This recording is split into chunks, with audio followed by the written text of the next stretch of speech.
Madam over থিঙ্কিংটা কিছুতেই control করতে পারছি না ম্যাডাম, কি করবো, একটা ওষুধ দিন না। কী ধরনের ওভার থিঙ্কিং হচ্ছে আপনার?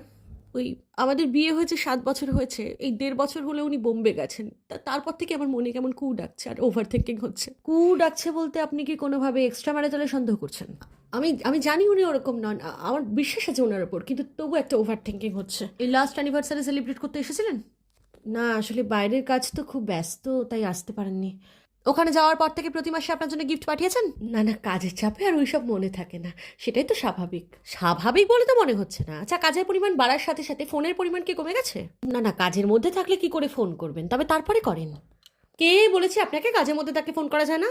আমার বয়ফ্রেন্ড কি কম কাজ করে? তাও দিনের মধ্যে 50 বার ফোন করে। আমার হাজবেন্ডও করে 3-4 বার, বুঝি খুব ব্যস্ত আছে। আচ্ছা, আপনার হাজবেন্ড অফিস থেকেই ফোন করছে নাকি হোটেল থেকে, কি করে বোঝেন? ভিডিও কল করেন? না না, সারাদিন কাজের মধ্যে ভিডিও কল করার সময় কোথায় বলুন? আচ্ছা, সারাদিন না হয় ভিডিও কল করা যায় না, অফিসে থাকেন, রাতে করেন তো?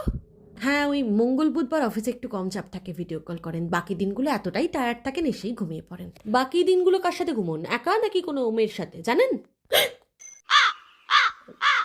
ম্যাডাম, আমি তো ওভার থিঙ্কিং কমাতে এসেছিলাম, আপনি তো আরো বাড়িয়ে দিচ্ছেন। দেখুন, এটাকে ওভার থিঙ্কিং বলে না, এটাকে নর্মাল থিঙ্কিং বলে। আপনি এক কাজ করুন, এক্ষুনি টিকিট কেটে বোম্বে চলে যান, সেটাই আপনার জন্য মঙ্গল।